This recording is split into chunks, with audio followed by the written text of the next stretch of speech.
Ever notice this pattern? These ribs are actually cooked twice, and each cook is doing a completely different job. First, she flips the rack over and peels away the thin membrane covering the bones. And this might surprise you. People often say you remove this because seasoning can't get through it, but that's not really the main problem.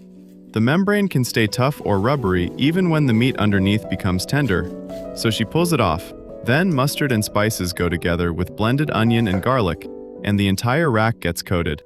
After that, she wraps the ribs tightly in foil and puts them into the oven. That's cook number 1. And here's the truth. The barbecue sauce isn't doing the hard part yet. Ribs contain a lot of connective tissue. Give that collagen enough time under heat, and it gradually softens toward gelatin, which helps turn a tough rack of ribs into something much more tender. So while almost nothing dramatic seems to be happening inside that foil, that's where much of the important work is being done. Meanwhile, she starts making the part everybody notices: the barbecue sauce.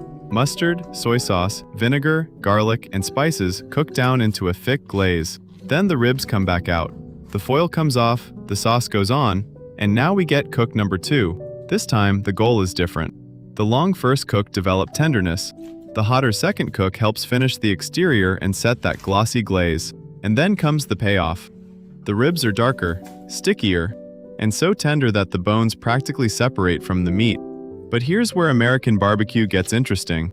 You might not agree with this, but fall off the bone isn't always considered perfect BBQ. In competition-style barbecue, ribs are generally expected to bite cleanly from the bone while the rest of the meat stays attached. If everything falls apart, they can be considered overcooked. Backyard ribs? Different story. Plenty of people want exactly what you're looking at. So these ribs weren't cooked twice by accident. The first cook builds the tenderness, the second cook creates the finish, and the barbecue sauce? It just gets to take most of the credit.